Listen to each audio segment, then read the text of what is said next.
How do I survive what feels like limbo land with my wife? And how do I grow my own self-reliance all along the way?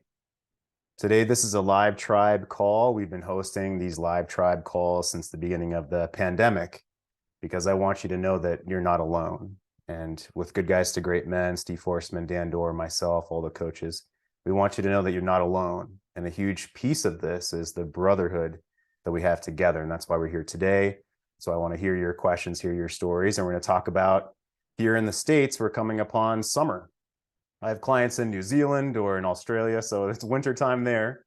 And obviously, vacation is different. But here it's the beginning of June and we're coming up on summer. So, how do I survive limbo land with my wife, if that's where you are, separated in the same house potentially? Maybe you're not living in the same house. But how do I also grow my own self reliance through this time? So we have three bullets for today. How much hanging out is healthy? Just hanging out with her, or hanging out with the family. Maybe she doesn't want intimacy, but she wants to hang out or talk or watch TV maybe. Or, hey, let's all go to the beach as a family or go to the pool as a family and hang out.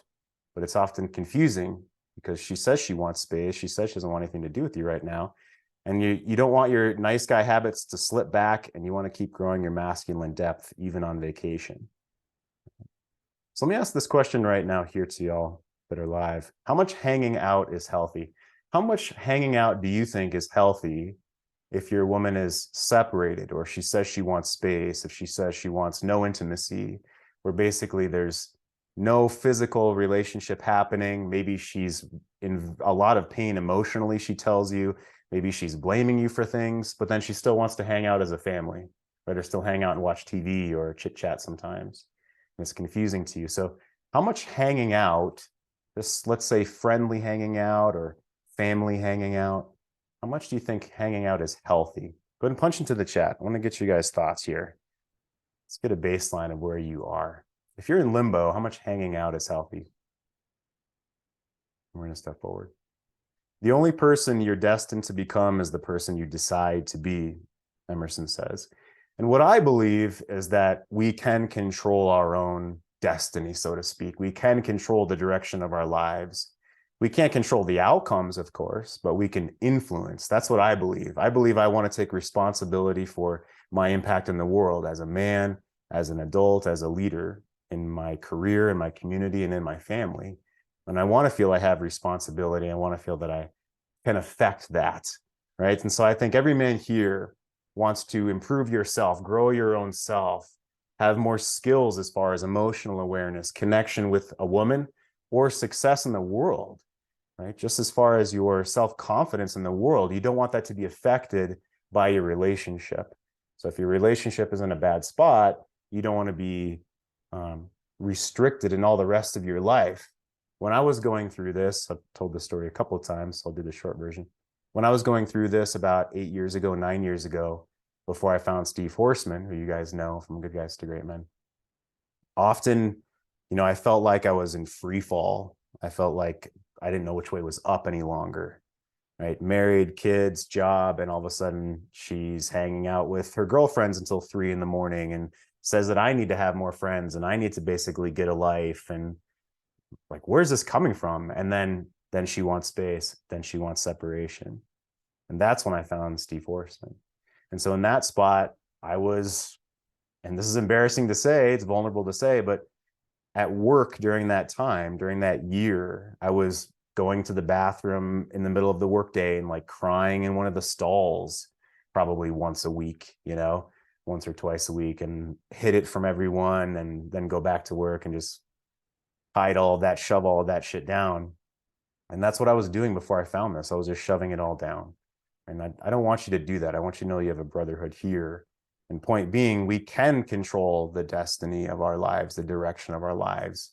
So in that spot, when I was fucking retreating into the, bathroom stall to go cry my eyes out, feel bad about myself, feel a victim of the world, that didn't help anything, right? That was a phase to move through that grief.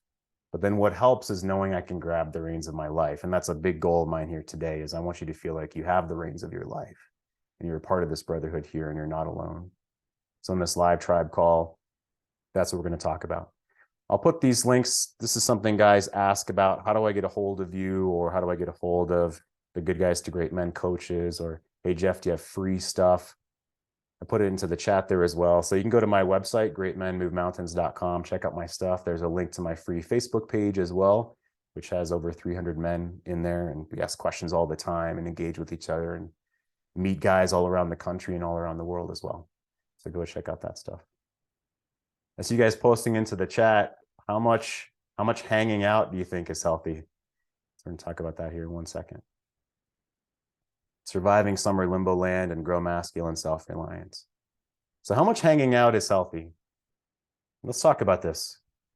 So Rob said, as much as she wants, let her manage the relationship, ? So come on in. Again, I want to talk with you guys. So Rob, talk with us about that. Where are you, by the way, in your life right now, Rob? We've talked before and I know you've posted, but where are you right now, please? Yeah, man, I won't go too deep so that we can move along, but so we've basically initiated an in-home separation here in our new house in Ohio. So we moved up here from Florida. Brief history, everything felt great for a while, and we both fell back into bad habits, especially myself. I have an anger issue, and it's been really hard to swallow that. I've kind of come to terms that I've pointed the finger back at her, and I've read up a lot on verbal abuse and all, and it's very all the signs that say, do you blame her? Do you use excuses? All a little bit of my history too, so you've probably picked up on that. I definitely fall into a lot of those categories, and so I need to do some serious self care and get those insecurities out. So that's where we're at. We're in an in-home separation. We have a house that has a basement, so it kind of works out. We've got a little schedule built in. It's only been a few days actually, but that's kind of where we're at. Today is a family day, so it's an appropriate question of how much do we hang out. We're not hanging out together, but it's we're all here at the house, doing some stuff with the kids, ping pong, made some pancakes. We all ate at the table, and then she started painting some stuff. She's a good painter. She wants to paint the garage doors, and so it was, hey, come open these paint cans for me. Okay, I opened the paint cans. I could tell that was it. Okay, I'm gone. Go back to the kids. So I guess I kind of realized I should at the moment allow her to sort of manage the relationship, because if I do anything mentioning or initiating, it's going to feel like a push to her. So I'm not saying I'm completely hands off. If I see a need or something, I will ask if she'd like help. But other than that, I'm trying to let her manage it. Yeah. Yeah. And first of all, ping pong and pancakes, man, I want to be invited over. It's like two of my favorite. Ping pong and pancakes. Well, so I know a little bit about you, and I want to ask first, how much do you want to hang out with her? How much do you want one-on-one time with her right now? Yeah. Ironically, right now, it's I finally have a different perspective shift. I think I want some space too right now. In the past, I felt like the more time we spent, the better it'd be for me and for her or whatever. So I felt the need prior to be with her all the time. Right now, I'm sort of in a place where at first I was pissed off about the separation and, wanted to point the finger back, but actually being down here a few days and all, I feel good. I feel like I can search myself. I feel like I can breathe a little. Um, we're not around each other to make each other mad. So it's going to give ourselves some time to think. So I guess to answer your question, I feel like once a week, maybe I'd like to, Friday night, even if it's watching a movie with the kids, I think maybe that's what I'm gearing up for. I don't want any probably one-on-one time with her right now. And so that's where I'm at with it. Okay. Yeah, that's fair. So I wanted to ask you first, because we'll talk about let her manage the relationship here in 1 second. But often we as guys don't honor ourselves.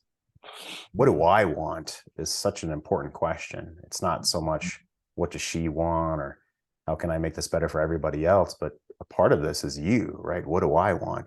And so I had a hunch that maybe you're not wanting to hang out with her as much as she wants. Let me exaggerate. I'll give you a scenario, right? What if she wanted to just chit chat your ear off for 3 hours a day about, I don't know, the soap opera that was on today, or bullshit with her friends, or just something you don't care and has no material, impact on your life? What if she just wanted to chit chat with you for 3 hours a day? Would you want to do that? I don't know. Yeah, I mean, I don't think I'd want to. I might allow her to, out of, like you said, honoring her. But at the moment, I think I might actually step up and maybe just respectfully say, well, you know what? Um, unless we're talking about something constructive, you know, I don't know. I don't know what I would do. Uh, I would have to say I don't want to hear that right now. I, yeah, Yeah. I'd have to say I wouldn't be up for that. I'm kind of not in that zone. Um, but I do want to make things work. Oops. I do want to make things work with her, and I'm very much in a positive state of mind. I do think that the separation is the worst and the best thing that could happen at the moment, because we're kind of poised to either fix it maybe once and for all, or let it go, and we would have a lot to lose. So I don't want that per se, but I do want to come back together in a very different, real way. I don't want to come back the same. That's for sure. Mm. Whatever comes out of this, it just can't be the same. And yeah, Yeah, that's a fantastic point. That's a vision for what you want. And I appreciate your perspective as a man. Since knowing you, you've always been, honestly, to me, been grounded, know what you want, have high regard for your life. You're a man of integrity. Um, Real quick, there is no such thing as fixing it for good. You said that a minute ago. There's no such thing as that. So that's definitely not a goal. But that's true. yeah, it's important to have your own frame on this. So if she wanted to talk 3 hours a day and you didn't want to talk about BS, I'm talking BS, not if she wanted to open deeply to you and open in her femininity and share with you and share her dreams or things like this, or talk about the kids, you still probably wouldn't even want to do that 3 hours every single day, but that would be different. That would be deeper, more opening, more connecting. But if it's just chit chat BS and you're there as kind of a garbage can for her to vomit her stuff into, then Mhm. really you're being taken advantage of in that way for her to just you be a sounding board or kind of her therapist or her male girlfriend. And it's important to frame our situation. It's important to frame how we see ourselves and how we invite other people to be with us. So, do I want to be seen as her male girlfriend that just sits and listens to chit chat? No, not really. And I don't want to sit for three. Like, let's pretend let's pretend you're an incredibly busy, successful man, which I believe you are. Kids, work, working Sure. out, your own hobbies, friends. Like, let's say you have a really full life. You wouldn't have time to sit and just chit chat with her 3 hours a day. So a Right. man that can just sit and listen to her BS for 3 hours a day, it's actually teaching her that you're not very valuable, that you don't have a lot going on in life if you're just able to do that and be one of her girlfriends. So it doesn't actually serve her nor the relationship to give too much. So that frame of what do I want to show up for and give? How do I want to be seen in this situation as a man? And how do I see myself? And that's where I know you're going to, Rob. Yeah. So with Mhm. everything I just said there, what do you think is the most challenging for you, would you say? Yeah, I would say to be able to discern, what is honoring her properly, and then what is maybe giving in, like you said, to where my schedule is now getting hurt, and then I end up with resentment or something because I didn't move forward with something I needed to do, or maybe even vice versa. Let's say I'm chatting her ear off about work or something. I need to maybe remember that she has things to do, especially if we're separated. She may have uh, things to tend to up there that I'm unaware of, and so I would say I would be wary because I'm a little bit of a talker. When I'm feeling low or down, I tend to make myself feel better if we're chatting at all. I feel like, okay, this is good. This is good. Um, Right. so yeah, taking a break from all that is best. And she's very regimented, so in a sense, she's going to definitely be able to help me know what's appropriate during the separation. She has like a whole schedule written out and all this stuff, and in a sense, I almost don't mind it because we're not just like winging it. We have agreements, we have breakfast times, we have what am I going to do when I get home from work, and it's pretty fair. Like, it is not unreasonable. So I feel respected, ironically, at a moment where you might normally not feel respected. Yeah, So good. Well, to your point, this is time for mm, you too. This is time yeah. for you to have space from her, from what I know of your story as well. And so my point Yeah. is to honor that, to think about that. There's no Hmm. hard and fast, okay, hang out with her for 12 minutes and that's perfect. There is no hard and fast, but you'll Yeah. start to notice, guys, I'll say to you and everybody, Rob, that if you're there and you don't want to be there with talking with her, you either have to breathe and shift your mindset, like, okay, I'm curious, bring myself into this moment with her, pay attention and be here, or honor what you're feeling, honor that you don't want to be there, and basically wrap it up, and don't just sit there and take it where you feel like you're the wastebasket. That grows resentment, to your point, Rob. Yeah. Yeah. Hmm. Yeah, good stuff, man. Appreciate it. Good to see you. Thanks for starting us Good. off. Yeah, Yep. Josh, thanks for raising your hand, coming in. So too much hanging out. When me and my wife first got separated in January, we did in-home, and now I'm out of home since March. I took the initiative and the lead and told her, all right, since I'm going to be moving out, we need to find a kid schedule. We did this kid schedule, and then we agreed to Sunday dinners. So right now, that's all I'm getting is Sunday dinners, and we alternate between my apartment and my home. So that's where we're at. Um, Whether or not I think it's bringing us closer, I don't think so. I think it's just something for the kids to see if mom and dad together, you know? Yeah, let me ask you about that, Josh. Not thinking it's bringing you closer, and I'll relate that to the question of hanging out, right? So Mhm.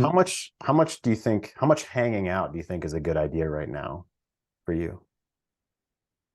Mm, a few hours. So a few hours a week, or how do you mean? Yeah, a few hours a week. Okay, and why that amount, would you say? Well, I think it's just minimal. It's not too much of a commitment. It's like, oh, we're gonna spend the whole day together. That would probably be like too much.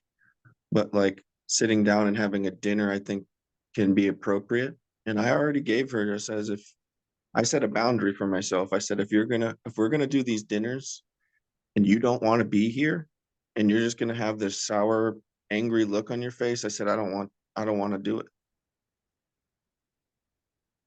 And I told her this on like maybe 3 Saturdays ago. And she said, yeah, I don't want to go. And I said, okay, just drop the kids off and leave. Bye. I didn't say bye, but I was in my head. Yeah. Yeah, good for you. Absolutely. This is from the book No More Mr. Nice Guy, to no longer accept scraps, right? The Yeah. I scraps was of like, her showing up in a bad mood. Yeah, go ahead. I want to enjoy the food. I want to enjoy your company. I want the kids to to feel our positive energies. I don't want just sitting Right. across the table looking at this. Like, come on. Yeah, Or good she for you. Good looks for you. sad or something, like she feels obligated to be there. I don't want obligatory anything. I want genuine connection and etc. It's just you don't want to be here. Tell me. You don't have to worry about my feelings. I'm in control of how the way I feel and interpret whatever you do. So don't worry about my feelings. Yeah, I love it, Josh. Your work is showing through, right? Josh is in one of our paid groups as well, and one-on-one calls we've done, so we know you quite well, Josh. I do. So this honoring who you are and that vision for, yeah, I want real connection. I don't want you just to feel obligated. So, hey, if you don't want to be here, I don't want you here. Yeah. I used to think that way, like with sex. you know, I still got some. Sex is sex, right? I still got it. But now I'm just like, that was like the worst ever. And it was just not what I really wanted. I thought it was, but I used to gauge, oh, we've had sex today, relationship is good. Yeah, but that's not what it wasn't good at all.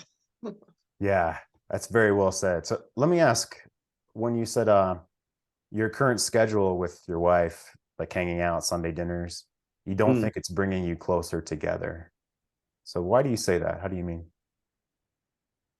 because she views it as just family time and not um like I suppose, like quality time, like one-on-one. We used to do that, but then she realized that that wasn't what she wanted. And I said, okay, we don't have to do that anymore. And one-on-one time would mean I'm over for Sunday dinner and we sit down and watch television together and maybe have a talk, maybe not, maybe hold hands, maybe not. And then she's just like, she realized that this is not what she wants at the moment. And she expressed that to me and I honored it. So Yeah, okay. Well, how about a guy that's in a similar spot as you that's thinking right now, well, how is she supposed to see my changes then? How are we supposed to repair things? How are we supposed to move forward if, she doesn't want to hang out just one-on-one? What would you say to that? what I've realized in my work and just picking up the kids, right? And leaving, women, I've realized that women sense your energy. And whether you're sad, angry, even if you have the thought of a question on your mind, they know.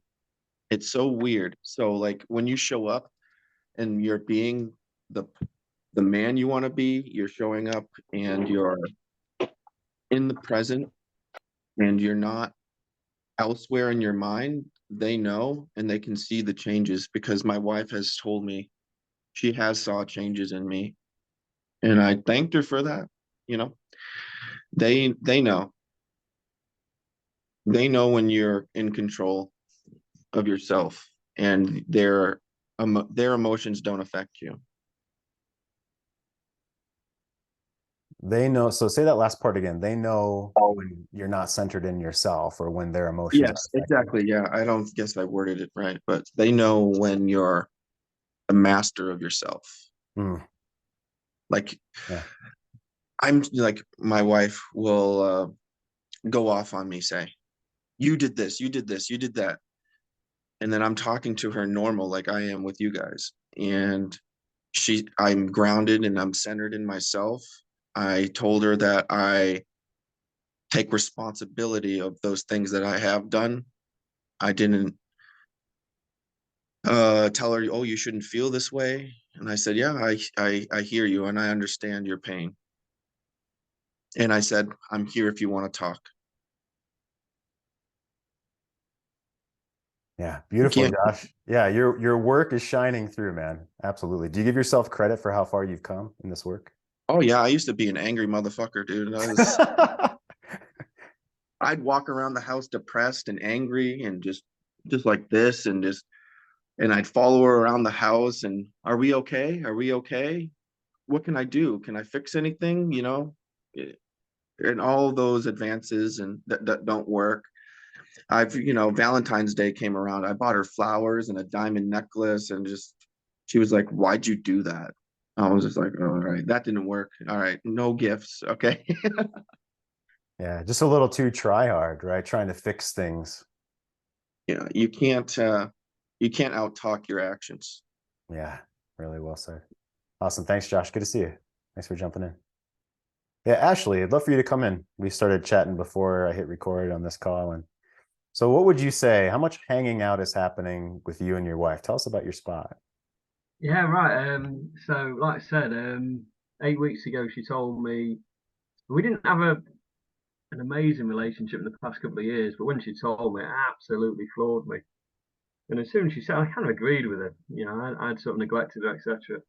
So since that day, I've just gone into mode, save marriage, save family. We've got a little 9-year-old who's would be absolutely devastated for us to split up.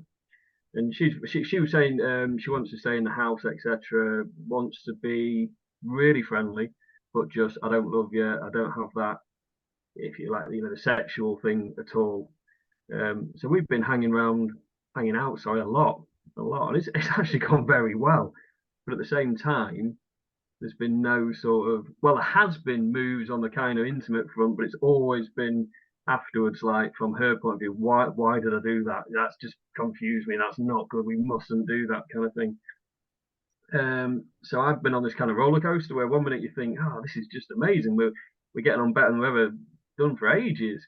This could be really good, but then all of a sudden you realise, no, I don't. It's not. She hasn't ruled out ever something happening, but it's a real kind of, I mean, today, for instance, was a real kind of a low moment where it's just your behavior towards me is starting to suffocate me. I think the word she used, or words to that effect, whereby it's just too much for her. You know what I mean? And she's happy to hang out, but just purely as friends. And when we do, we get on well. It's not awkward, and I like it. She likes it, but anything further than that, it just gets weird. But one problem I'm noticing is sort of twofold. One is you look at the future and just think, but what does this look like in 6 months, a year's time? Are we just going to be friends forever?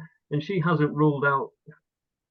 Sorry if I've gone for too long, but she hasn't ruled out kind of I don't know, meeting someone else, but still wanting to stay in the family because she don't want to upset the little one. She wants us. She loves the house we're in. She kind of wants to keep that, but doesn't want to rule out anything else. And I'm like, well, how does Yeah. that look like? Like Sort of seriously, she's talking about potentially meeting someone else and yeah, is that where you are? Yeah, okay. yeah, and not as much that she's actively looking for it, but as a possible scenario. And that's when I'm like, that can't happen. I'm still, it's bizarre, isn't it? Because as soon as you get that news, all of a sudden now, where to be honest, I hadn't been brilliant before the news, but now I do love her, or now I do fancy the pants off her and all that kind of thing, which is really odd, isn't it? How that suddenly changes how you feel about your wife. But yeah, but she hasn't ruled that out. So it's a kind of like, but if that was to happen, I'm happy to sort of stay as friends if neither of us, and hopefully have something more than that. But worst case scenario, we stay as friends in the family home for our little one. I could handle that. But as soon as she talks about other men, I just don't see how that could be a possibility. She then gets really upset then, saying that she has to stay with me just for our little one. But that would make her really unhappy because do you know what I mean? That Yeah, we've got to somehow. I absolutely know what you mean, Ashley. And so let me ask, what do you think has led, and I'm going to ask some questions so I can learn more about you. We just met today. Sure. This will be helpful for every man here and any man watching this recording too. So what do you think has brought you and your relationship to this spot? What do you think? Sorry, do you mean before the last couple of years where it started to go downhill? Do you mean that? Yeah, just generally, chronically, the whole relationship. What do you believe has brought you to this place? Yeah. Oh, right, okay. So over, it's hard to say the actual time, but it's a period over years. I think fair play, hands up. I think I was the sort of worst person in terms of I'm a very obsessive person, so I've got my hobbies and things. I love my gambling, and not in a bad way. I'm pretty good at it. I make money on horses. I also love my bird watching, try and find as many rare birds as possible. So I'm like that. I get into those things, and I neglected my wife, definitely. She'd be talking to me, I'm only half listening and that kind of thing over a long period of time. We had the little one who's hard work, he's autistic, he's a lovely little lad, he's not that far artistic, but we put a lot of effort into him and not really ourselves. And she was absolutely right. I've got no issue with that at all. And to be fair to my wife's called Nina, to be fair to Nina, she said that although she quite liked how I'd been for the last 8 or 9 weeks since she told me, she don't really believe it. She thinks it's just me and my next thing to get sorted. This is the thing. I've got to get my family back. I've got to get my wife back. I'm putting everything into it. Yeah. What's that? The next the project. next project. Yeah, absolutely. The next project. And I don't feel that's the case, but who am I to sort of be absolute 100% sure? But we had a big chat this morning. It didn't go particularly well, but again, I repeat myself. But it was that kind of, if someone said to me, she says she needs lots of time. It's a possibility that she could start feeling different to me, but I don't think it's a strong possibility if I'm being honest. But maybe through this work things change. You can change people's kind of perceptions of you and things like that. But when she talks about other men, which she doesn't talk often, I don't mean it's something she's got at the top of her list, but it's been that little bit kind of. So I said today, so maybe we stay together till Kian's at an age whereby, he's older, and she's like, what? So neither of us have anyone for the next 6 years or something? That's not going to work. And you think, yeah, so in a bit of a, yeah, I don't know how to feel about the future. I think that's what's upsetting me the most. I don't see how the future can work, and or maybe I can, but it's only a small possibility rather than a stronger one. And yeah, yeah, I'm struggling with that, to be honest, at the minute. Yeah, when I look to the future, I just feel very anxious and very sort of depressed and kind of yeah, down about that, really. I don't feel we've got a pathway, really. Yeah, I hear what you're saying. So all of this work, when I work with men one-on-one or in groups, is to give you a pathway of how to not make those same mistakes again, let's say, and also learn how to become a leader, a kingly leader, a leader of the lover energy between the two of you. So it sounds like, by the way, I played poker professionally online for a few years back in the day too. So yeah, you and I could have stories there too. But so it sounds like, and correct me if I'm wrong, I'm gonna shoot out here, okay? So it sounds like you're either very into something or you're not. So she may Yeah. have felt like she was completely ignored. Yeah, yeah, and she'll be right in that. I'm not defending that at all. Yeah. Okay, that makes sense. Can I ask a hard question about that, Ashley? Is that okay? Yeah. Is this something that you realize about your personality? I'm not here to judge it, okay? Right? I'm sure you've been successful in career because you focus, you obsess, you learn, Yeah. you have Yeah. success, right? Yeah. And then yeah. So it's been really, it works in the world, let's say, and in Yeah. career most likely, at least to certain Yeah. types of careers. But then you Yeah. turn toward your woman and she's like, where have you been? I felt abandoned all Yeah. this time. I'm not That's just right. some trophy to win and then put on your shelf and to forget about. That's what. Yeah. That's right. Okay. So within your own self, and this is where the question comes, do you judge that part of yourself? Do you feel shame about that at all? Or are you totally accepting of that's who you are? I'm curious. No, no, I feel total shame. So when she told me this 9 weeks ago, you remember the date and everything, don't you? But when she told me, it was like a real spark went off of me. It was like, God, you're so right. And I think you get to a certain age. I'm 48 now. I'm not saying I'm old, but you suddenly realise I don't just want to be that person that is successful at the next project, as you quite rightly said. I want to have a proper family, and I want to grow old with my family. So, since then, there's been lots of positives. We talk about being a better version of myself in my job and with my friends. I've been doing in my family technically. I like to have thought I've certainly been trying very hard and been that better version, but you hit that brick wall even though I'm now doing every single thing that she complained I didn't do. And she was right to say that as well. I've got no issue with that. As you all know, that doesn't suddenly make her want to, come back my way, sort of thing. And I can understand why as well. There's that element of not believing it, which is justifiable on her part. And there's an element maybe of the thing that I struggle with. I'm sure lots of people do on this forum is that neediness that but you're doing it. I think half what I do probably comes across quite well, and half what I do comes across as over the top, needy, and not a particularly good look. But it's hard, isn't it? It's really hard not to do that because you want it so badly. Yeah, well, of course, it's the rubber band, it's the pendulum swing when we took her for granted, which I'll Yeah, speak about myself like that in the past. Took her for granted or just focused so much on other things yeah, she felt taken for granted. And then now when she's running the other way or moving the other way, wanting to pour herself into another man's frame, a man who wants to show up. This is what she might think. A man yeah, who wants to show up and give me attention, stay curious about me, not just ignore me. When she wants to do that, all of a sudden we feel rejection. yeah, Right? And the whole saying is that rejection breeds obsession. And that's when we've run that part of our life off of egoic validation, off of external validation. And I'm going to talk more about this here today. We're going to get into some more keynote slides, Ashley. But yeah, so you're absolutely in the right place. Before I step forward, what might be one question that you would have for me? Like if we were talking one-on-one, what would be something you'd want to learn? Or what's the next curiosity for you in this work, would you say? that's a really good question. I think. Can I come back to you on that one? Can I come back to you on that one? Sure. Yeah, absolutely. Well, let's think about that. Yeah. Yeah, for sure. So I'll take a look at the chat and want to talk with one more of you guys before I step forward on some slides here. Hang out with the kids is what can be done. I think it depends on how confident and calm you can be in the hanging out time, but still impacting you significantly, then less time, you're better ready. Yeah, that's awesome, Barry. Very good. I'm going to talk about that here in a minute. Minimal hanging out time. Heard that pulling away pulls her back.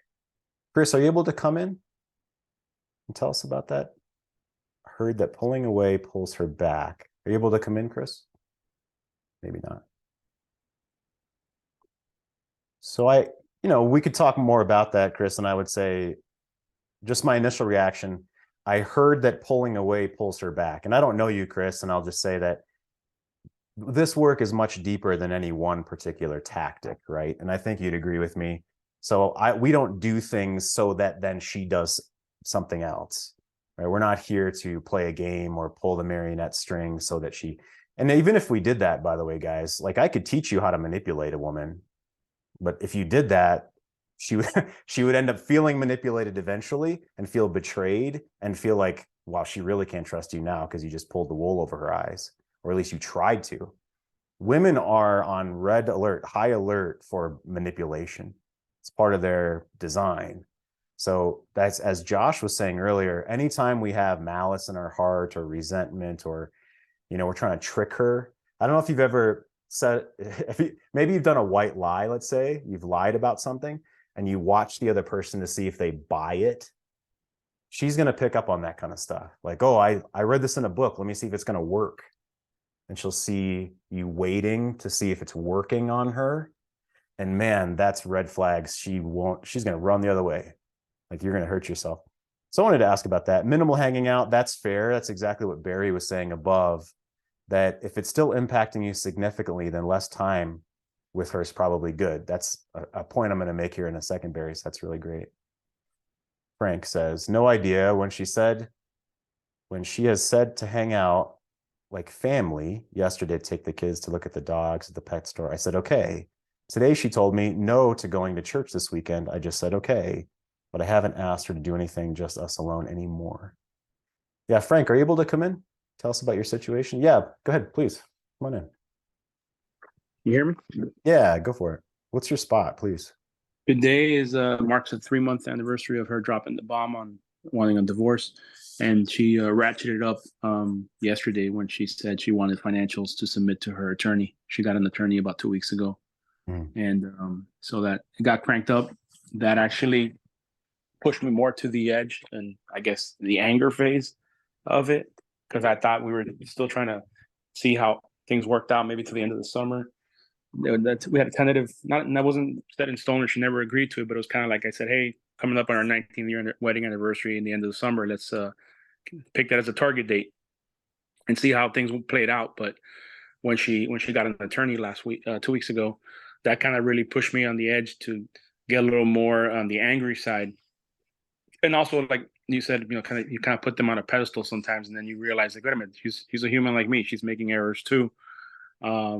And I said, you know what, like, let me just kind of like, one of the books one of the guys in the group had told me to read, The Subtle Art of Not Giving a Fuck. Yeah. So reading that book kind of like opened up my eyes a little bit. Not to be an asshole with her, but just to, let go of the rope, let go of the leash, right? And so, but like I said, this past day, she ramped it up by saying, hey, I want financials and income tax statements from the past few years and stuff like that. So I just, all I told her was like, look, I'm cool with this process how we're at right now. I am thankful for it because it was a catalyst to make me a better person. But I've done changes now for me, for myself, for my kids, and to be a better husband or better significant other for you or whoever that person may be in the future. I told her, like, again, we sometimes like a dull pencil, you have to shave the tip, right, to become a useful tool. And I told her that too. I said, hey, look, this process has been not only physical. I've lost weight through exercise and physical exertion and stuff like that, but also depression's a kicker. Depression definitely helps us catalyst to speed up that process. But I lost 53 pounds in this process. And so I told her, like, look, not only have I lost physically, but I've shaven away those negative detractors that you mentioned as things that are negative towards the relationship, me screaming, yelling, cursing, disrespecting you. Those things haven't happened ever since our last fight in February. But she still says, like, she said it yesterday, she's like, I want to be happy. I don't want to be disrespected or any of that stuff. And I said, those things haven't happened, but I understand from your point of view, you still view Frank from the past, you know, is a different Frank that's right here, that person. I don't identify with that person anymore, but I know that to you, these changes might not mean a thing, you know, you might not recognize them, and I'm fine with that. I mean, maybe you might have it, you know, later on, it might come to you, but I know that that person no longer exists in me, and I'm moving forward with my life to try to be a better person overall. And I hope that, you know, that I told her my vision, my long-term 2 month, 6 month, 1 year plan down the road, you're included in all those visions. But I understand that if you don't have me in those visions, there's nothing I can do. And it just sucks that the hardest thing I told her that is that loving you, but walking away. You know what I'm saying? So I mean, I played all the cards, like, in terms of letting her know what's on the table in terms of what I feel. But I'm at a better place now. I'm accepting of whatever happens, and you know, if divorce is going to happen, then so be it. You know. Where before it was kind of, you said, like, kind of, you get a little needy and you're trying to, you know, grasp for straws and just throw, no, don't leave me, don't whatever. Now I'm like, okay, you know, like, to a certain extent, I'm like, hey, I feel like pull the trigger, you know, like, let's try to work on this, or let's end it. But I'm just the different state of mind now. Yeah, Frank, that's all really well said. And I appreciate your awareness of your own self now, especially, right? It's taken time. There's been a journey. That the anger phase that comes up is part of us still, of course, hopes that this will work and that she'll come back. You know, she'll see all these changes and, oh, I so love all the effort you've put into, can I give you a blowjob? You know, we would just love for her to say that. Like, oh my God, you've done such amazing work. I love you for the rest of time now. You never have to worry about this again. Here, let me take my top off. Right? We wish that's maybe the dream, but it doesn't work that way. And I say that because you're past that point. Maybe No, and it's funny you very, brought that up, because she even yeah. told me on Monday. I don't know what I said to her, and then I think I said jokingly, I was like, hey, look, you know, if you want to have a, you know, for old time's sake, or have something, and she's like, no, but then she kind of giggled and she goes, you know what, on Saturday you were watching the NBA basketball game, and I saw you in the bedroom, and I thought about having sex with you, and I was like, what the fuck, you know? So like, I told her yesterday, I was like, I feel like times there's like a magnetic attraction kind of bringing us a little bit close, but every time we get like almost to that point where there might be something, she just yanks it and goes the opposite direction. But I think because she's so stubborn in the way she is, you know, for those who have horoscopes, she's a Leo, so she's very, very stubborn in her way of thinking. And once she kind of makes up her mind, she commits, even if it's to her own detriment. And I think I'm in those crosshairs at this time. So she just is gun ho about carrying through what she wants to do, and there's hell or high water that's going to change her mind, you know. But I accept that that's the way she's thinking and that's where she's at. But like I said, she's stuck in the past, and when you're stuck in the past, all you deal is with anger, you know. And if I get stuck in the future thinking of what's going to happen, I'm going to be fearful and anxious. So I choose to be in the present so I can be peaceful. Yeah, again, incredibly well said, Frank. I have a question for you here in a second. I want to make a comment on, often women, once they make this decision, which is usually a year or two before we're even aware that they're like actually planning to leave, because they build themselves up to it and such. Most women, often women will not change their mind. They will not let themselves change their feelings or their mind until it's past some kind of point. And the point might be when she feels enough emotional pain. The point might be actual divorce. The point might be something else in her mind, like she actually finds a different man or something. And after she finds a different man, or after she gets divorced, or after she has enough emotional pain, then she'll potentially rethink things, like a page has been turned, like a new chapter is starting to be written. And then that's often the case. And that can't happen until we actually let go of the old relationship, until we actually realize that she has been grieving the death of the relationship for a year or two. Oh, a long time. Right. Sometimes longer, but usually a year or two. And now we have to move through that and improve ourselves, if that's what we, you know, want to learn how to be a better leader and not make these same mistakes. And so often we have to move past something, like it feels like giving up. It feels like giving up on the old relationship. But that is necessary for her to actually feel differently, because she will never want to go back. She will never want to get back on that old bridge, as I teach. the old bridge, the relationship, was crumbling underneath her. And she's never going to get back on that old bridge again. She'll feel like she betrayed herself, or like she's emotionally going to die, or she'll, never eat again if she goes back on that same bridge, is what it feels like to a woman. So let me ask the question, Frank, what do you think is next for you? Or what's a question that you might have for yourself at this point? I don't know, brother. I mean, like I said, I still have, even though I'm, not trying to be outcome dependent anymore, I still have hope that I guess that's the last thing to go is hope that there could be some type of thing, but there has to be her recognizing the validity of the changes that I've done, multifaceted changes, spiritually, emotionally, home, work, everything. Again, she claims that this is a stage, that next week I'll go back to my ways, whatever. I just don't know. And at this point, you can't control them. You don't want to manipulate them, like you said. I mean, we could probably do different things, but she's smart as a whip. She catches to everything. So it has to be real. It has to be real for you, certainly. I just don't know. I started doing changes before she dropped the divorce bomb, going back to church and then working out about a month before the bomb. So for me, it was which I told her, I was like, you dropped the bomb on me, but we had an argument that week, and that was like maybe the last straw on the camel's back for her. But like you said, it had to have been long range planning or going in her brain. But my thing was, like, I was already on the upswing of naturally changing, and I already had identified that me treating her and stuff was a problem. But I just figured, like, it was like, man, too little too late. So she even said it, that last argument was like the last thing. And I was like, holy fuck. And I was already on the upswing of trying to come up.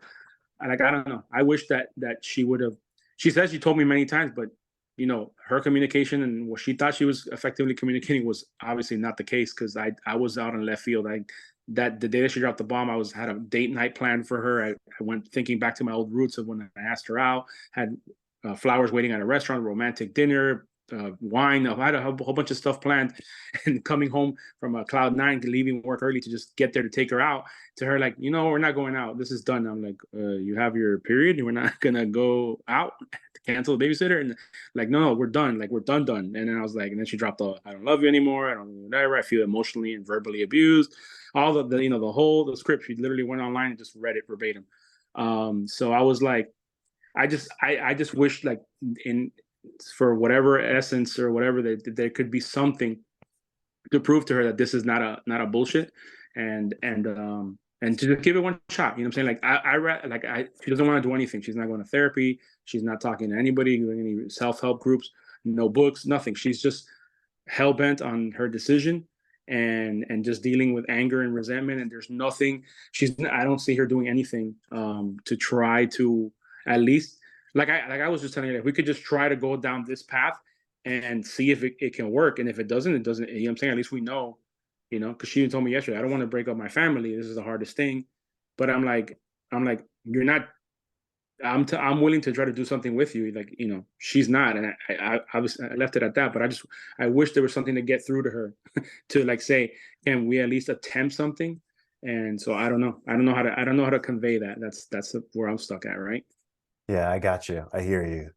So the painful truth is that in your spot, and I've been there, and I think pretty much every man on this call has been there, in your spot, she's not wanting to pour herself into your frame. She's not wanting to follow your lead. She's not wanting to be feminine, let's say, and, submit to you, so to speak, to want to be on your train. She's not wanting that, and she's lost trust in that, and she's saying she's not going to go back to that. So there is no thing that you can say. Yeah. There is no perfect way to do this. In fact, and you're realizing this, and I can see it as you say this, the more that you let go of that, the more that she'll actually have a chance to feel her own. So guys, as long as I'll say this to you, Frank, and everybody, as long as we chase, as long as we're trying to fix her, or hope that she goes and fixes herself, or, trying to go back, like fix the old relationship, it feels like we're reaching out. It feels like we're, trying to hug her or grabbing onto her ankles with white knuckles. As long as we're doing any of those things, she'll be pushing away. She'll push away. So as long as she has something to push away from, she doesn't feel free. She wants to feel free, like she can be on her own and find herself. And, I lost myself through this relationship, which is all, she feels that way. That's all true to her. So as long as she has something to push away from, she won't feel free to move past this phase that we're talking about here, Frank. So, Yeah, having this wish or having this hope is still this push, right? Go ahead. Yeah. No, yesterday she asked me for financials, so I gave her, the tax returns and stuff like that. I asked her if I can get you whatever else you need, just let me know, or give me a list of things. And I go, this is not what I want, but this is like the last, I told her I reanalyzed and took my wedding vows for sickness and health, for better, for worse. And I flipped the script on that and saying like, well, for better, for worse, this is, even in this moment, I still love you. So if I can assist you with this process, then I will try to provide whatever I can. I kind of want to have the bookends, at least, of the relationship started in something really positive, and I want it to end in something positive with love. And that's what I told her. You know what I'm saying? Like, again, there's no bullshit there. I just trying to help her out, so that she obviously is conflicted and whatnot. You know what I mean? So, like I said, I want this to be peaceful, and because we have our 3 children, I want to be able to effectively co-parent, if that's how it's going to be, but I'm just trying to, again, let go. It's easier said than done. I mean, every day I get better at it, right? Every day we just keep improving. But it's just difficult, right? Just giving her the stuff that she wants. I'm trying to assist her in that capacity. And then I even sent her this morning, I found a thing on co-parenting on social media, something. I sent her the link and I go, hey, look, you should check this out. Maybe this lady's saying some cool stuff that we can look into. So I don't know if, I don't know if that's also maybe she feels as being manipulative. It's not on my end. It's just me trying to, help in the process of trying to get to a good place. Yeah, I appreciate where your heart's at, Frank. You're doing a lot of good stuff, and I'm glad that you're here. You're in the right place. Like, keep showing up. Appreciate it. Yeah, good stuff. Awesome, Frank. I also want to say, I'll honor Frank here in a second. I use this stoic triangle to teach a lot of concepts within my coaching and my group coaching. And Frank is doing these 3 pieces. So the side of virtue is, what are our values? What are our boundaries? What are we willing to die for, let's say? What are we shooting for in the world? What do we believe to our bones? That's virtue. And we need to know those things. Well, your nuts, right? Your non-negotiables, or your boundaries, your values. Control means, what can I control and what can I not control? And Frank, you're very well realizing, well, I can't control her feelings. I can't control where this goes. I can only control myself. And then third side of responsibility in the actions you take, what you can control, responsibility in your values and in your boundaries. And so I appreciate the work that you're doing, Frank. It's good stuff. So let me jump back into another slide here. Let's talk more about hanging out, and my 3 big areas, my 3 big pillars regarding this that I put together for you for this call. I haven't taught it in this way before, so let's get into this. How much hanging out is healthy? So as a man walking up a staircase in this picture, and my question for you is, where do you believe you are in your process? Where do you believe you are in your journey as a man? This is what Barry had said in the chat a little while ago, is that if I'm not doing my own work, how am I going to feel confident within my own self when I get around her? If I truly don't feel that I'm putting in effort, or that I am shifting my habits, and as Frank was saying, emotionally, physically, spiritually, if I'm not actually putting time into myself and wanting to shift, flush out old blind spots, get professional help with this if needed, well, if I'm not aware of where I am, then you're going to feel lost in the woods. So knowing where you are in this path and in this journey is important, number 1. Number 2, what kind of hanging out are you doing? So this picture is of a man and a woman. She's laying and, has her head in his lap. So what does hanging out mean? Is it just family time and you're fooling yourself thinking that family time is improving her feelings about you intimately? Because they're not. A woman can very easily, in her mind, compartmentalize hanging out as a family, hanging out with the kids. She can compartmentalize those things away from being intimate with you. So when she wants to plan summer vacation with the kids, or let's talk about the school year next year with the kids, None of that is actually an indicator of things improving. That's her wanting to be a mother, be seen as accomplishing within her own self. So what kind of hanging out is happening? In this picture, if she's open enough, let's say, to put her head in his lap a bit, this may be the most intimate thing they've done in the past 6 months. But that's okay. I'm not judging. You shouldn't judge how fast or slow this is going. But if she's treating you like a girlfriend, or if you're hanging out as a family, those are not increasing intimacy between the two of you. Now, I certainly teach men how to dance the staircase of intimacy. I teach this every day, every week, every month, of how to escalate things in a healthy way, how to heal pains from the past. But what kind of hanging out is happening? That's number 2. And number 3, as Barry said again in the chat, after you see her, are you having what I call an emotional hangover? So if you see her for 10 minutes in the kitchen, and then you kind of lose your mind for the next 3 days, you spiral into, like I said at the beginning of this call, retreating at work and crying in the bathroom. If you feel like you're totally lost within yourself, if your world gets turned upside down every 10 minutes that you see her, well, then you need to find a way to ground yourself. You need to spend more time away from her. You're in grieving, you're in major pain, maybe you're in depression, and you need support outside of her, certainly, to help you. So I'm glad that you're here live. I'm glad you're watching this video. This is exactly where you need to be. If you're reading books, joining a men's group, talking to me or another coach, right? You need to get around men who have been through this or are on this journey as well, who can support you and see the good things that are going on and hold you accountable, right? That aren't going to bullshit you. But if you feel like you're having an intense emotional hangover for days after you see her, well, you really should not be hanging out so much. It's not serving you. It's actually working against you, and it's working against potential reconciliation or something new with her. So those are the 3 considerations I want you to think about. I want to bounce back here. I'll jump over to the chat here in a second as well. We're going to take a step forward. Again, men ask me, how do I get more information? How do I speak with you directly? If you want to have a call, no strings attached, I do a free initial consult call. And in that call, I'm going to learn about you. I want to hear your stories. I want to connect with you and point you in the right direction. I do this all the time with men, certainly, right? And we can talk about working one-on-one, or we can talk about these groups. But mostly I'm here for you. My practice is basically full. I book 2 weeks in advance, right? This kind of thing. So I'm not concerned about that. I've got a practice that's going really well. And the way that I give back is these kind of calls, these kind of videos, talking with you on a one-on-one call and pointing you in the right direction, right? So if you want that, reach out to me. Absolutely. Let's take another step forward. Again, the topic, surviving summer limbo land and growing masculine self-reliance. So what is self-reliance? The Oxford Dictionary says self-reliance is reliance on one's own powers and resources rather than those of others. So are you leaning on your wife for her to give you a feeling of power? Are you relying on her for resources, meaning to make you feel better or to pat your ego?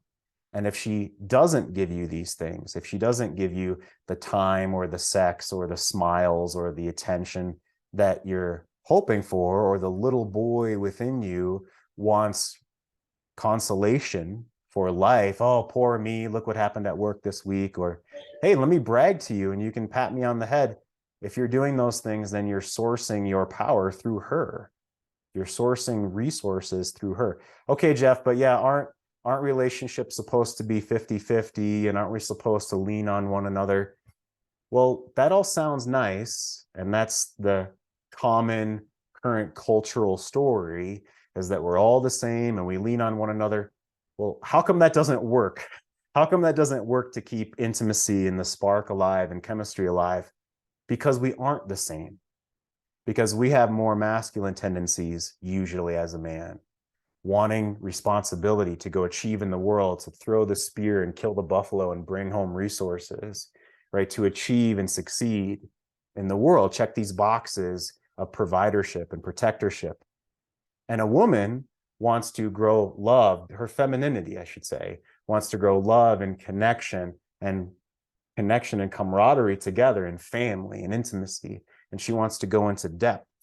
For her to feel an open heart, she wants to feel heard and understood and be open by her man, to pour herself in to his masculine container. So if we go to her and ask her to carry our shit, if we go to her and just expect her to have sex and then be fine, if we go to her and complain about work or bitch about our life or ask her questions about our direction or our purpose, she's going to be put in the masculine role. She's going to feel more like your mother. And so, no, we're not the same. She can come to you and cry and dump her stuff, and we feel like we're showing up for her. But if we go and cry and dump our stuff on her, she feels like she's the man. She feels like she's a mommy. So we're not exactly the same. Yeah, George, please come on in. Hi, Jeff. Hey, George. Yeah, good to see you. Been a while, and just wanted to kind of give an update. It's kind of interesting. Yeah, please go for it. She's made it very clear after a year of what I always refer to as a half-ass separation, because she comes home about every 5 weeks to check on the house, check on the kids, stays in touch with them, obviously, but not me.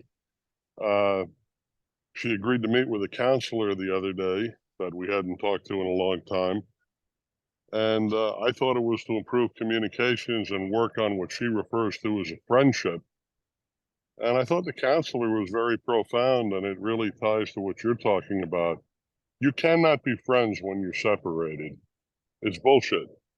Her definition of friends is being Southern polite and kind of like when you're dating, when a girl says to you, we got to kind of back off and just be friends. And it's like, that's a weird place for all of us to be when we've been married for a long time. And, you know, when I'm listening to you speak, I've just kind of come to the conclusion where everything you've been espousing, everything Steve and others have been espousing about, you got to work on yourself, you got to have no expectations, and you got to recognize that it's probably more than likely the ship has sailed. And for those of us who are on the phone hoping for reconciliation, I really have been a very hopeful person. I think myself and my oldest kid are very hopeful people about life and try to be optimistic outwardly and inwardly. But when she tells me the other day, or the counselor suggests that we can't be friends, and she says, "Look, I don't believe I want to come back." She means she doesn't want to come back to the marriage, doesn't want to come back to the house. She's finding her life. There isn't another person in her life, and currently there's not anyone in my life, hasn't been except her. But I'm kind of 97% done, I think, unless I'm lying to myself, worried about how she reacts to everything. It's like I sent a group text to the group today and saying, "Hey, I'm dropping off a rental car. Anybody around?" And she's the only one who replied. She says, "Where are you?" And I wrote back, I said, "I'm good. I booked an Uber. I'll see you later." And the more self-reliant that I am and not treating her like we're quote unquote still married, because I'm sorry, when you're separated, you may wear the ring and think that you're still married, but you're not emotionally married, man. And these are some realizations that I should have been intellectually understanding about a long time ago, and are only just hitting me as hard as they're hitting me. Yeah, George. So I have a few questions. First of all, it's good to hear from you again. Good to see you again. I appreciate the update, and there's a lot to talk Yep. about there. So we can intellectually understand something like I should let her be. I should grieve the relationship. You know, she's done with the old relationship. I can understand that in my mind, but our heart's very different, and our old habits and our ego and these pains. Totally. Absolutely. So let me ask, how do you mean the counselor said you can't be friends? It's not that I disagree, but I'm curious what you mean. Or do you not want to be friends? Or how did you come to this point where you don't want to be friends, quote unquote?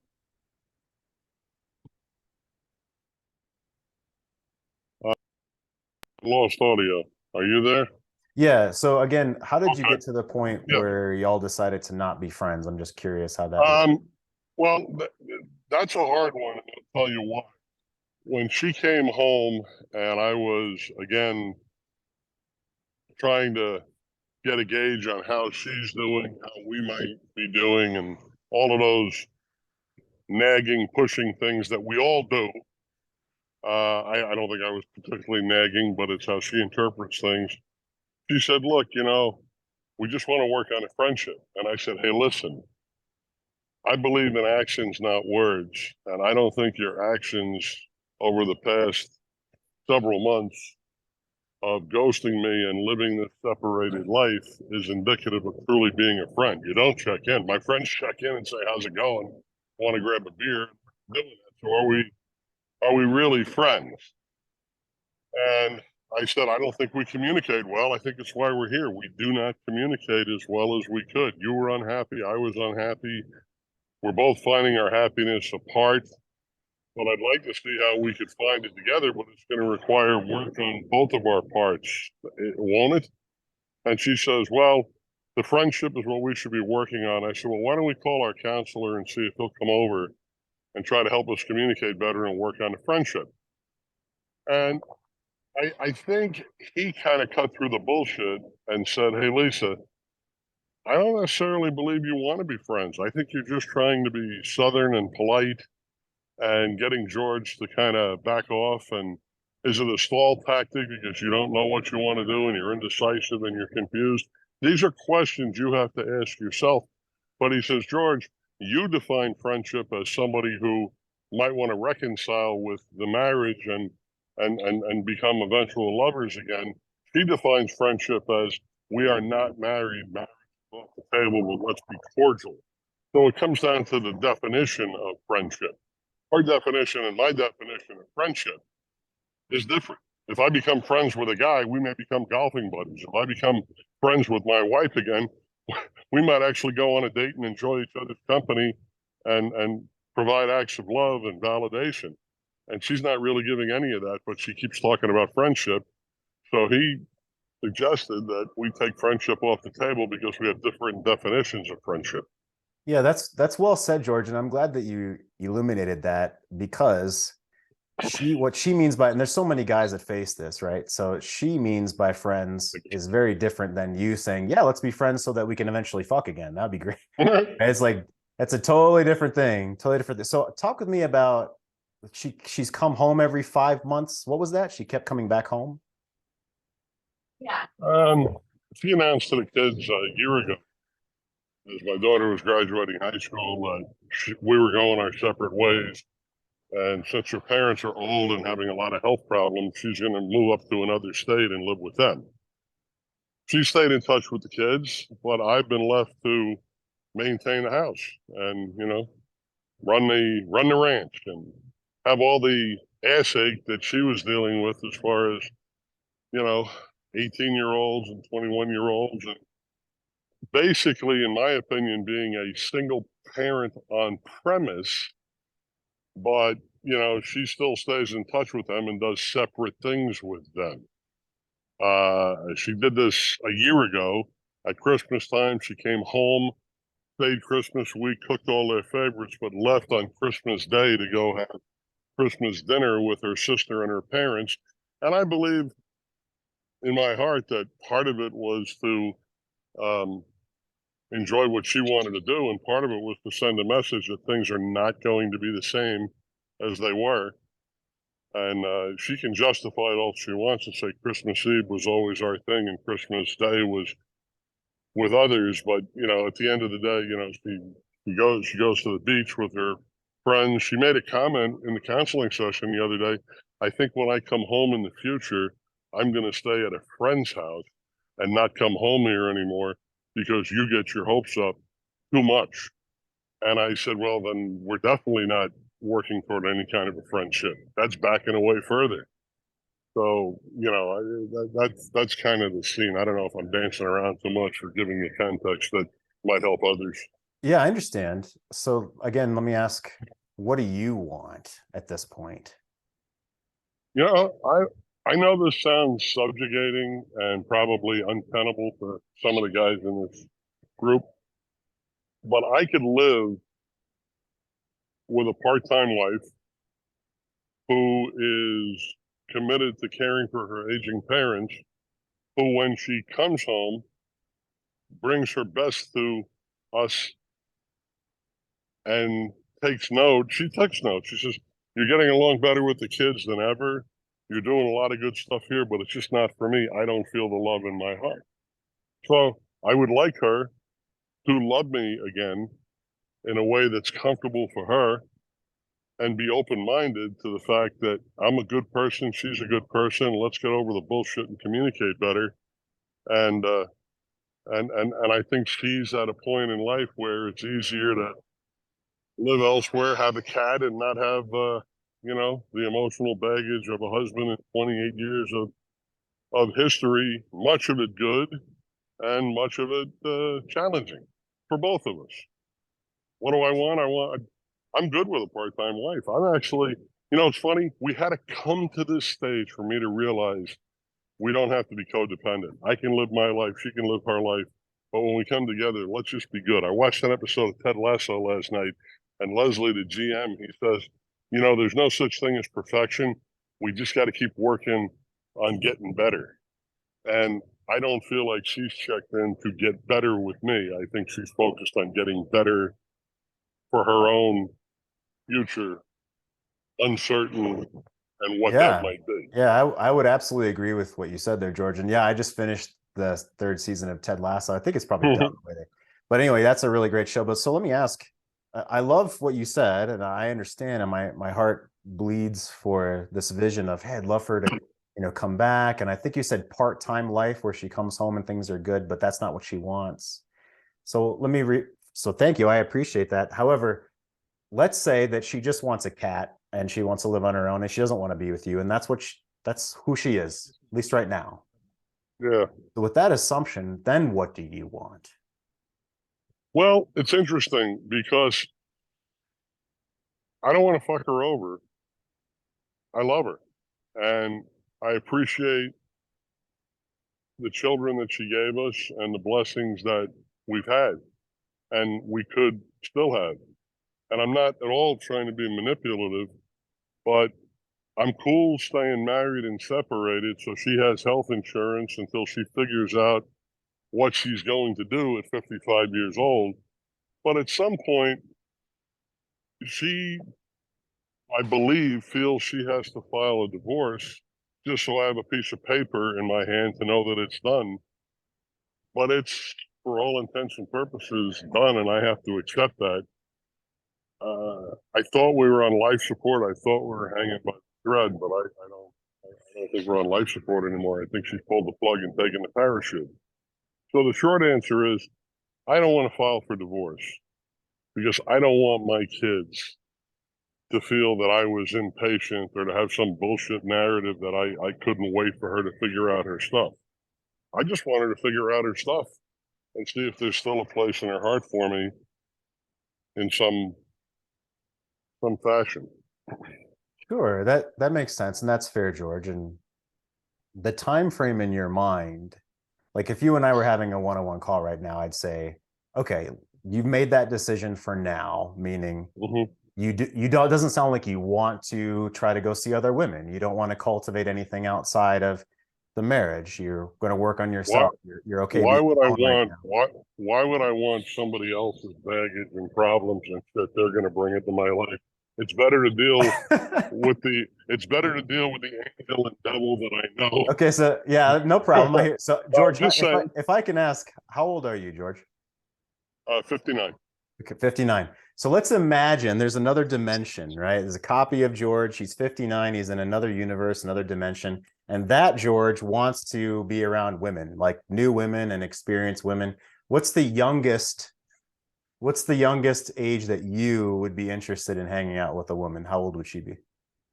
I'll tell you, I've just been through so many emotions. I don't even think I have the patience. Yeah, this is George in another dimension, though. I'm not talking about you. Yeah. So another dimension. You know, I don't know. I've had friends make the comment of half your age plus 5 and all that stuff sounds like So what's that, bullshit. 34, 35? Yeah, I don't think so. I don't think so. I don't think so. Okay, how old? How young? Well, not that young, but not, you know, about Lisa's age, but not what. But you know, I got to tell you, I got Okay, friends. please don't. Okay, this other George in the other dimension isn't referring to Lisa when I asked Okay. him. Okay, so come on, give me a number. How young? I honest to God have no idea. I'm gonna press you on this. Come on, give me a number. I don't care what it is, George. Just give me a number.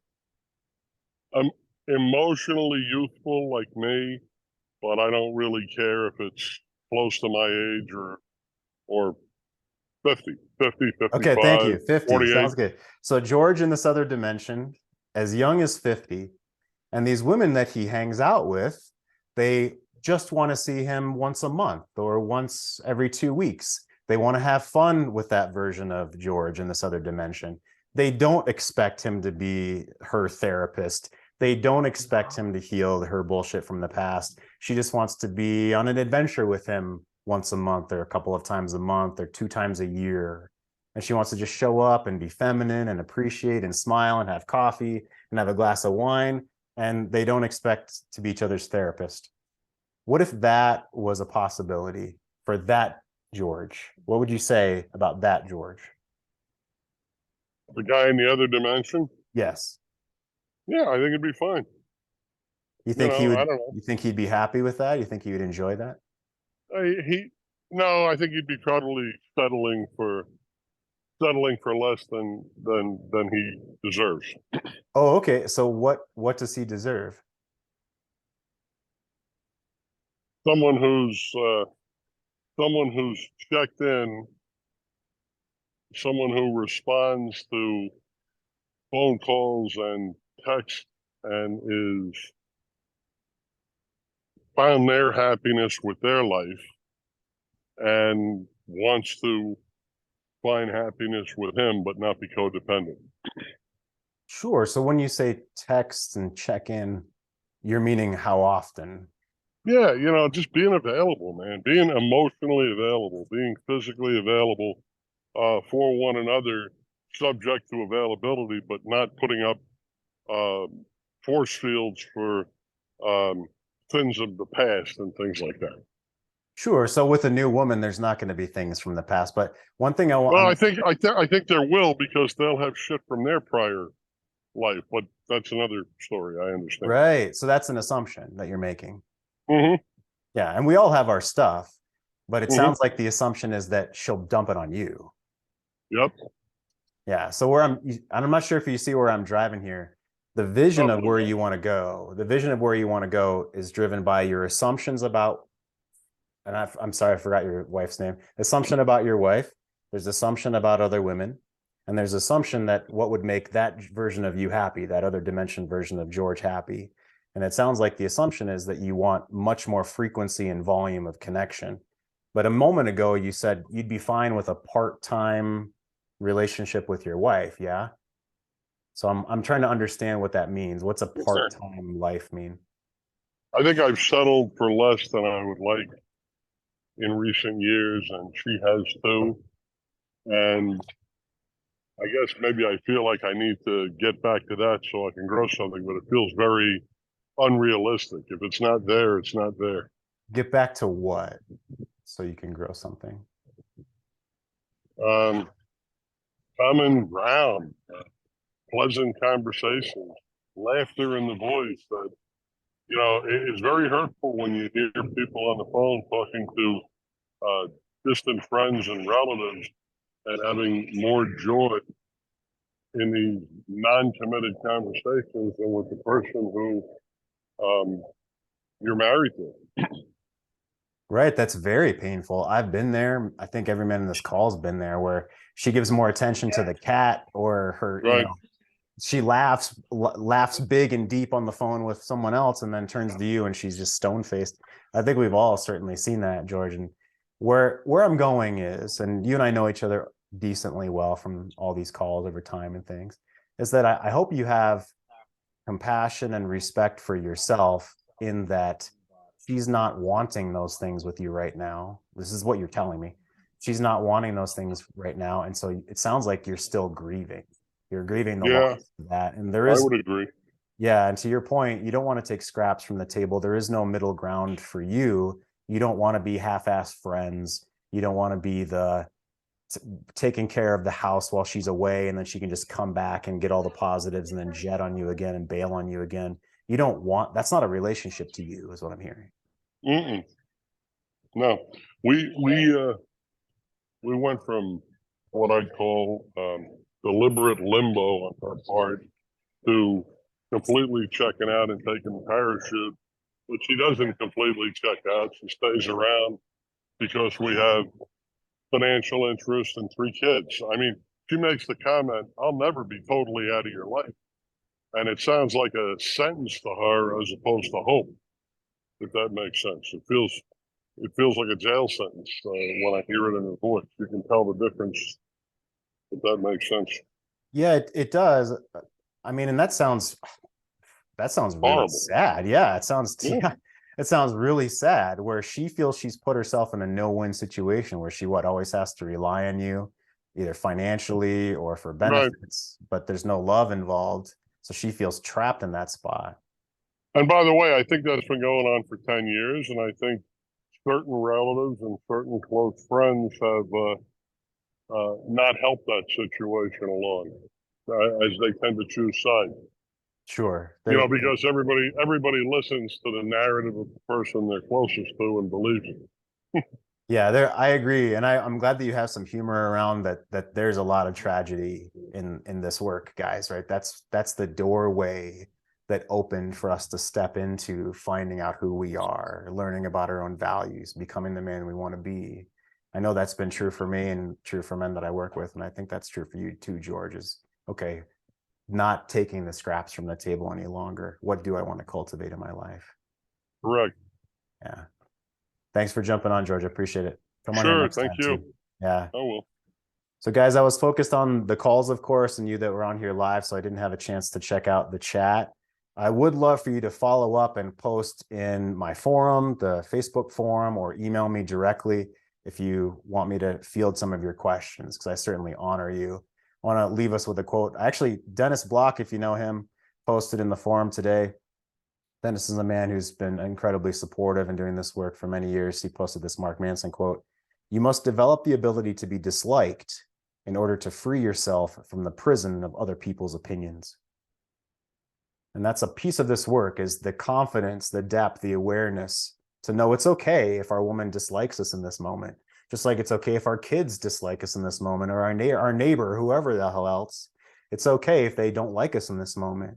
Part of this work is to know that we are still okay, that we still have value, that we're not alone, because you have the men in this brotherhood at the very least, and that you are moving toward the man that you want to be, to free yourself from the prison of other people's opinions.